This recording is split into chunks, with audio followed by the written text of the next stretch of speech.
Okay, well, good morning, seventh grade. I hope you're doing well. I miss you guys. I hope you had a really good weekend celebrating the resurrection of our King.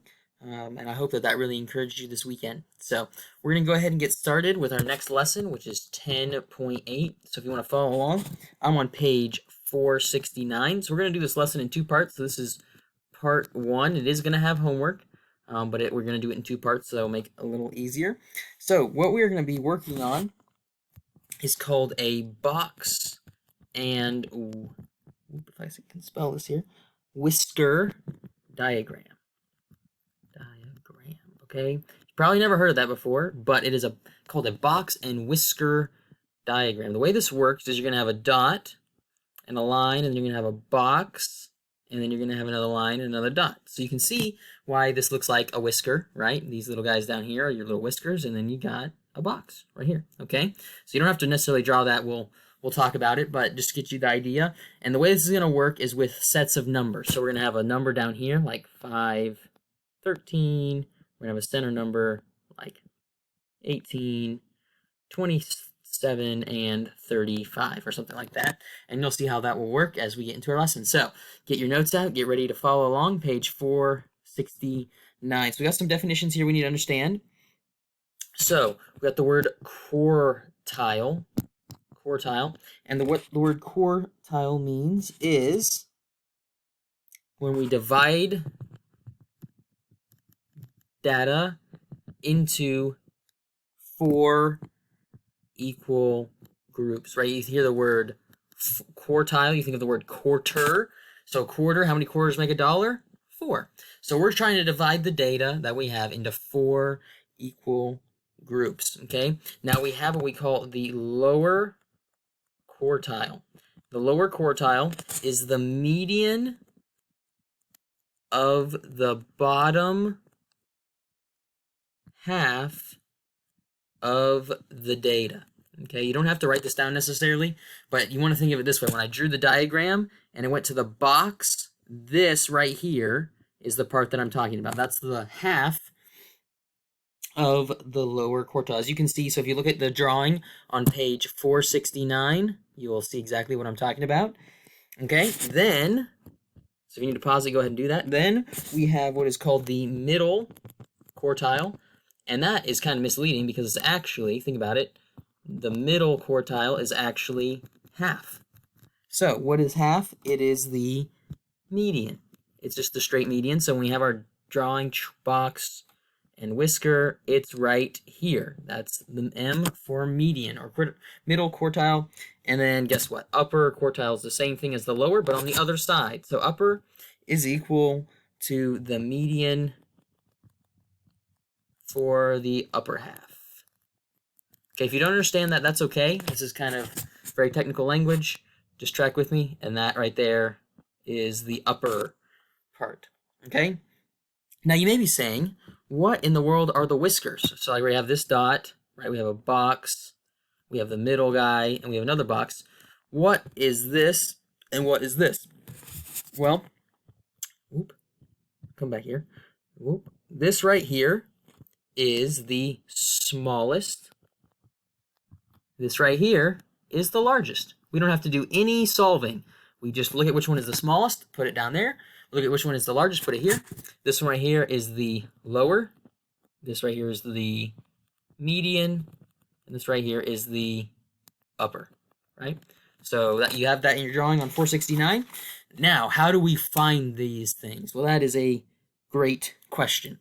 So the first step, this is where you need to really pay attention here. The first step is to arrange the data from smallest to largest. Okay, so if you're following along, this is the very important part. You have to arrange the data from smallest to largest. So you would always go like 3, 5, 11, 15, 18, right? It's going up, going this way. So if you would look on page 470, okay, page 470, this is example number 1. Please follow along, okay? So they give us these numbers: 51, 54, 56, 57, 57, 60, whoa, calm down there, 60, and then we have 64, 64, 65, 65, 70, and 71. Now, how many do we have? We have 1, 2, 3, 4, 5, 6, 7, 8, 9, 10, 11, 12. Okay, so there's a total of 12. And you say, why does that matter? Well, think about what we're doing. We need to find the very middle, which is the median. So the first step is to find the median.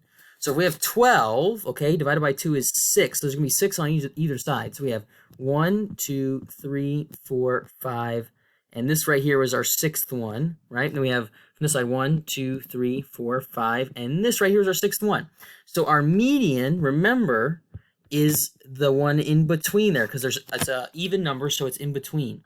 So how I find what the median is I do 60 plus 64 and all that divided by 2. I get 134 divided by 2, which is 62. So that means that my median is 62. Okay, if you follow along in the book, you can see how they did that. They colored them so they're like solid blue and they're made bold. Okay, so now let's erase this. So we found that 62 is our median. 62. Keep that in your mind or write it down in your notes. Now, what do we do to find the lower? Okay, lower is the median, but it's the median of these bottom 6. So I need to find what is halfway on those guys. Well, how many are there? 1, 2, 3, 4, 5, 6. That means I need to go 3 on each side. 1, 2, 3. So it's this one. And 1, 2, 3. That's this one. So where is my median then of these guys? It's right there between 56 and 57. So what do? I did what I did before. 56 plus 57 divided by 2, which comes out to 113 divided by 2, which is grand total of 56.5. Right, you could probably do that in your head if you wanted. So the lower quartile is 56.5. Okay, if you need to write that down, go ahead. If you need to pause the screen, go ahead and do that. Okay, now let me erase this and let's do the upper quartile. Okay, so now for finding the upper quartile, now I'm looking at which 6? 1, 2, 3, 4, 5, 6. Okay, so I go 1, 2, and 3. 1, 2, and 3. So they're both 65. So what does that mean? Well, it means that the upper then is 65 because they were the same number. So the upper was 65. So now when I go to draw this is the fun part, right? I have my little plot. Let me erase some of these guys. So I got my little box, small point, coming to my box, my medium, and my dot. So what is the smallest? Well, that's pretty easy. That's 51. What was my largest? I erased it, but it was 71. So I just write that over here, 71. What was right here in the lower? If you wrote that down, the lower was 56.5. What was the median? The median was 62. And what was the upper? The upper was 65. Okay, so that's our final answer. That's how we draw the box. That's how we find it. So I'm going to do one that has fewer numbers real quickly here for you. So let's do one that has a little bit fewer numbers. So let's say they give us these numbers right here. They give us 65, 67, 70, 74, 80, and 89. And 90. Okay?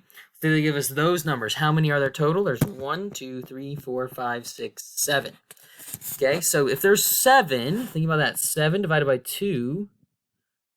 7 divided by 2 is 3.5. So that means I need to go 3 on each side. 1, 2, 3. 1, 2, 3. Look at that. I already found my median. So there's the median. Put M, median. Now, which is the smallest? That's easy. 65 is the smallest. Which is the largest? That's easy. The 90. That's L. L for largest. Okay, I've already got 3 of my 5 points. So now what I need to do is find the lower quartile. Now when I go to find the lower quartile, I do not use the 74. Okay, I do not use the 74. I just use these three. 1, 2, 3. So I go 1 on this side, 1 on this side, and what is my middle one right there? 67. So this is LQ, lower quartile. Now I do the same thing on this side. I go 1, 2. I go 1 and 1, and that leaves me with this guy, which is the upper quartile, the UQ. So now when I go to draw this box, I just have a dot, and I have 65. I have my box. I have my largest, which is 90. The upper here is 89. I have the middle guy here is 74. And I have the upper guy here is 67. Okay? So that one was easier because the median allowed it where I didn't have to use it on the last one. He just got to stay there. Okay? So there is the lesson. Here is the homework. So for homework on this, we are on page 472. And this is 10.8. And what we're going to do is we're going to do 1 through 16 all. Okay, that's it. 1 through 16 all. We'll finish this lesson for tomorrow. So I hope that makes sense. That's all that I got for you. So Mr. H is over and out. Enjoy the beginning of your week.